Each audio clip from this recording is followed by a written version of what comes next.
3월 3일 아침 저희들에게 주신 하나님 말씀 창세기 24장 10절로 27절까지 말씀입니다.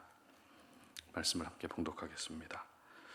이에 종이 그 주인의 낙타 중 10피를 끌고 떠났는데 곧 그의 주인이 모든 좋은 것을 가지고 떠나 메소포타미아로 가서 나홀의 성에 이르러 그 낙타를 성 밖 우물 곁에 꿀렸으니 저녁때라. 여인들이 물을 기르러 나올 때였더라. 그가 이르되 우리 주인 아브라함의 하나님 여호와여, 원하건대 오늘 나에게 순조롭게 만나게 하사 내 주인 아브라함에게 은혜를 베푸시옵소서. 성중 사람의 딸들이 물 기르러 나오겠사오니 내가 우물 곁에 서 있다가 한 소녀에게 이르기를 청하건대 너는 물동이를 기울여 나로 마시게 하라 하리니 그의 대답이 마시라. 내가 당신의 낙타에게도 마시게 하리라 하면 그는 주께서 주의 종 이삭을 위하여 정하신 자라. 이로 말미암아 주께서 내 주인에게 은혜 베푸심을 내가 알겠나이다.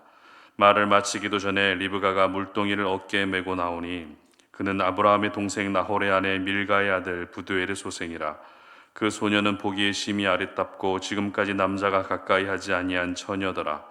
그가 우물로 내려가서 물을 그 물동이에 채워 가지고 올라오는지라. 종이 마주 달려가서 이르되 청하건대 내 물동이의 물을 내게 조금 마시게 하라. 그가 이르되 내 주여 마시소서 하며 급히 그 물동이를 손에 내려 마시게 하고 마시게 하기를 다하고 이르되 당신의 낙타를 위하여서도 물을 길어 그것들도 배불리 마시게 하리이다 하고 급히 물동이의 물을 구유에 붓고 다시 기르려고 우물로 달려가서 모든 낙타를 위하여 깃는지라. 그 사람이 그를 묵묵히 주목하며 여호와께서 과연 평탄한 길을 주신 여부를 알고자 하더니 낙타가 마시기를 다하매 그가 반세겔 무게의 금코걸이 1개와 10세겔 무게의 금손목걸이 1쌍을 그에게 주며 이르되 네가 누구의 딸이냐? 청하건대 내게 말하라. 내 아버지의 집에 우리가 유숙할 곳이 있느냐? 그 여자애가 그에게 이르되 나는 밀가가 나홀에게서 낳은 아들 부두엘의 딸이니이다. 또 이르되 우리에게 집과 사료가 족하며 유숙할 곳도 있나이다. 이에 그 사람이 머리를 숙여 여호와께 경배하고 이르되 나의 주인 아브라함의 하나님 여호와를 찬송하나이다.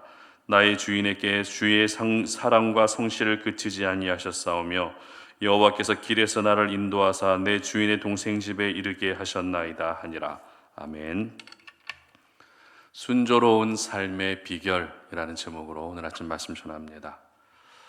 하루를 시작하는 이 시간 우리 모두의 바람은 오늘 하루도 사고 없이 무사한 날이 되는 것입니다. 그리고 내가 이루고자 하는 일, 하고자 하는 일이 원만하게 잘 진행되기를 바라는 마음을 가지고 있습니다. 그런데 오늘 본문에도 역시 우리가 가지고 있는 이러한 마음을 똑같이 가지고 있는 사람이 등장하는데요. 바로 아브라함의 종입니다. 성경에 기록된 아브라함의 종의 이름은 엘리에셀이라는 사람입니다. 그러나 엘리에셀은 신분만 종이었을 뿐 인격이나 믿음에 있어서만큼은 신분이 중요하지 않다, 신분이 모든 것을 결정하지 않는다라는 것을 직접 삶으로 보여준 사람입니다. 과거 이삭이 태어나기 전에 아브라함은 아직도 여전히 임신하지 못하는 자신의 상황에 쫓긴 나머지 종을 상속자로 삼겠다는 말을 한 적이 있었습니다.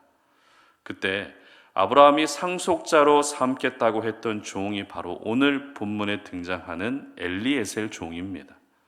그런데 아무리 대를 이을 후손이 없다 할지라도 종에게 모든 재산을 상속한다는 것은 결코 쉬운 일이 아니죠. 혈육을 누구보다도 중요하게 여긴 유대 사회라는 점을 참고한다면 종이 아니라 친척에게도 얼마든지 상속해 줄 수 있었습니다. 하지만 친척이 아니라 종을 상속자로 삼겠다는 아브라함의 당시 마음을 통해서 우리가 예상할 수 있는 것은 이 엘리에셀이라는 종이 무언가 남다른 점이 있었다라는 것을 알 수 있다는 것입니다. 일단 종으로서 주인에게 충성하는 모습은 당연했을 겁니다. 그리고 오늘 본문에서 드러나고 있는 종의 모습은 바로 믿음의 사람이었다는 것입니다. 창세기 24장은 아브라함의 아들 이삭의 신부감을 찾는 내용으로 이루어져 있는데 바로 이 역할을 엘리에셀 종이 완벽하게 수행합니다. 먼저 12절 말씀 보시기 바랍니다. 그가 이르되 우리 주인 아브라함의 하나님 여호와여 원하건대 오늘 나에게 순조롭게 만나게 하사 내 주인 아브라함에게 은혜를 베푸시옵소서. 아멘. 엘리에셀의 믿음의 증거를 볼 수 있는 가장 확실한 것은 바로 하나님께 기도했다는 것입니다. 오늘 본문의 바로 직전 본문을 보게 되면 아브라함이 엘리에셀의 손을 자신의 허벅지에 놓고 맹세하게 했습니다. 그 맹세의 핵심은 가나안 족속에게서 이삭의 신부감을 찾지 말고 친척에게 가서 신부감을 찾는 것이었습니다. 사실 인간적으로는 지금 살고 있는 그 가나안 땅 안에서 신부감을 찾으면 쉽게 구할 수 있었을 겁니다. 굳이 멀리 있는 친척 중에서 찾을 필요가 있을까라는 의구심이 들 수밖에 없다는 것입니다. 하지만 주인이 자신의 허벅지에 손을 넣고 맹세시킬 만큼 지금 이삭의 신부감을 구하는 일은 아브라함에게 굉장히 중요한 일이라는 것을 엘리에셀 종도 바로 눈치챘을 겁니다. 그래서 자신의 생각으로는 비록 이해가 잘 되지 않지만 주인의 간절한 마음을 알게 된 이상 반드시 이 일을 잘 감당하고 싶었을 겁니다. 하지만 현실은 어떻습니까? 서울에서 김서방 찾기라는 말이 있는 것처럼 쉬운 일이 아니라는 것입니다. 거기에 지금까지 항상 버팀목이었던 주인 아브라함과 떨어져서 자신의 혼자 힘으로 이 모든 일을 감당해야 했기 때문에 엘리에셀은 불안하기도 하고 두렵기도 하고 걱정도 되는 그런 상황에 놓여지게 된 것입니다. 하지만 엘리에셀은 두려움과 걱정이 밀려오는 그 순간에 주인 아브라함이 항상 의지했던 하나님께 기도합니다. 주인을 통해서 보고 배웠던 믿음을 토대로 드디어 혼자 힘으로 기도하기 시작한 것입니다. 특별히 엘리에셀의 기도의 내용을 살펴보면 기도하는 중에도 엘리에셀은 자신의 신분이 종이라는 것을 잊지 않고 있는 모습을 볼 수 있습니다. 다시 12절 말씀 보시기 바랍니다. 그가 이르되 우리 주인 아브라함의 하나님 여호와여 원하건대 오늘 나에게 순조롭게 만나게 하사 내 주인 아브라함에게 은혜를 베푸시옵소서. 아멘.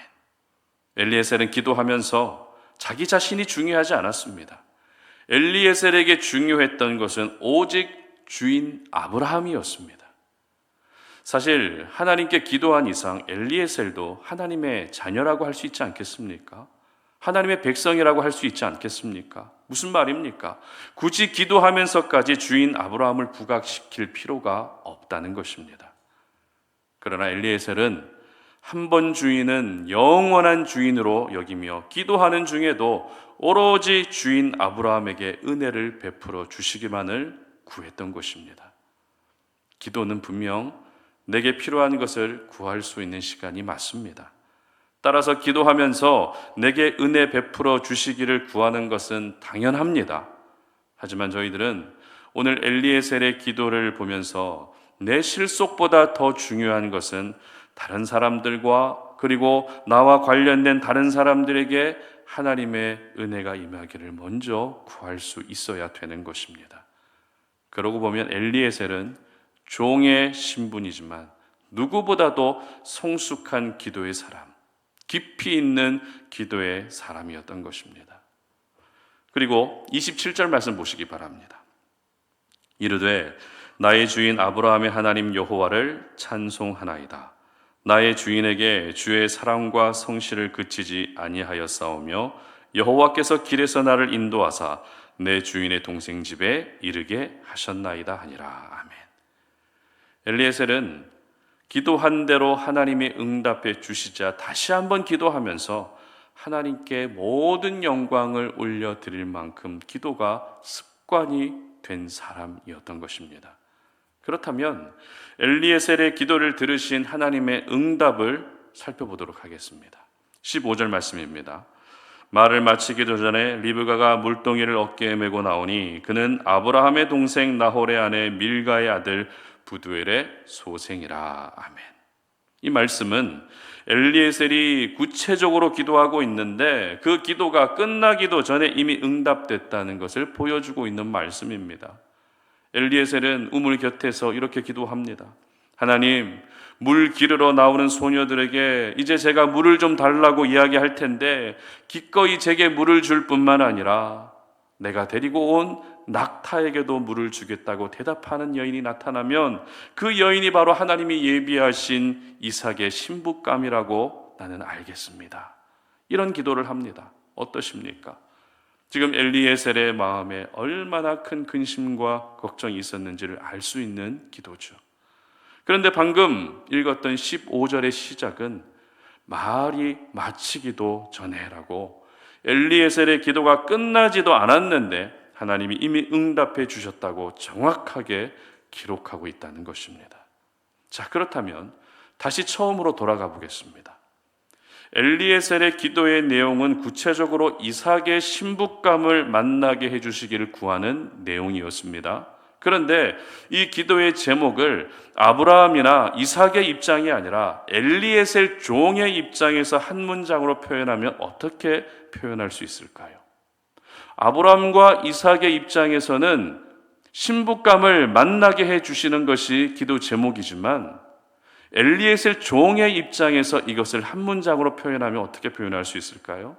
12절 하반절 보시기 바랍니다. 오늘 나에게 순조롭게 만나게 하사. 그렇습니다.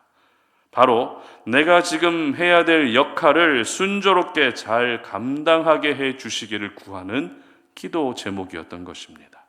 그렇습니다. 바로 이 말씀에서 저희들은 순조로운 삶의 비결을 알 수 있는 것입니다.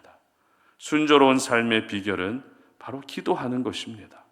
그리고 그 기도조차도 내가 중요한 것이 아니라 다른 사람을 더 소중하게 여기는 겸손한 기도가 드려질 때 비로소 내가 순조로운 삶을 살 수 있게 되는 것입니다. 그런데 여기서 저희들이 기억해야 할 것은 순조롭다는 것이 아무 문제도 없이 하는 일마다 잘 되고 모든 일들이 형통하게 되는 그런 모습들만을 말하지 않는다는 것입니다. 물론 오늘 본문에서는 엘리에셀이 원하는 대로 일사천리로 일이 잘 진행됐기 때문에 그렇게 생각할 수도 있습니다. 하지만 저희들은 오늘 본문에서 절대로 놓쳐서는 안 되는 것이 있습니다. 그것은 바로 엘리에셀이 이삭의 신부감을 구하기 위해 떠난 그 먼 여정 가운데 하나님이 동행해 주시고 하나님이 함께해 주셨다는 것입니다. 하나님이 함께해 주셨기 때문에 엘리에셀의 기도를 들으셨던 것이고 하나님이 동행해 주셨기 때문에 기도한 대로 여인을 만나게 됐다는 것입니다. 여러분, 순조로운 인생은 일이 얼마나 잘 풀리느냐, 이게 본질이 아닙니다. 순조로운 인생의 본질은 하나님과의 동행이고 하나님의 함께해 주신 은혜, 이것이 바로 순조로운 인생의 본질입니다.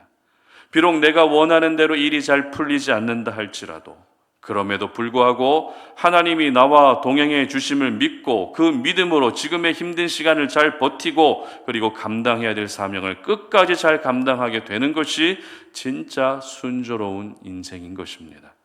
그러므로 여러분, 순조로운 삶을 위해서 더욱더 기도하시기를 바랍니다. 하나님과의 동행을 위해서 열심을 다해 기도할 수 있기를 바랍니다. 결국 기도하는 사람의 인생과 기도하는 사람의 발걸음은 하나님이 반드시 책임져 주십니다. 바라기는 저와 여러분 모두가 기도를 통해 하나님과 동행하는 순조로운 인생의 주인공이 되시기를 주님의 이름으로 축복합니다. 함께 기도하겠습니다. 하나님 감사합니다. 오늘도 이 아침에 하나님의 거룩한 말씀을 통해서 우리가 이 땅을 살아가면서 순조로운 삶을 사모하게 되는데 그 순조로운 삶은 바로 주님 앞에 기도하는 것에서 시작된다는 것을 깨닫습니다. 내 힘으로 무언가 잘 해야만 순조롭게 이루어질 수 있다라고 생각하는 것이 아니라 내 힘으로 무언가 하기 전에 먼저 주님 앞에 기도하는 습관을 가지게 하시고 그 기도를 통해 하나님이 우리의 인생을 가장 순조롭게 인도해 주시는 그런 아름다운 일들을 날마다 경험할 수 있도록 도와주시옵소서. 감사드리며 예수님의 이름으로 기도드립니다. 아멘.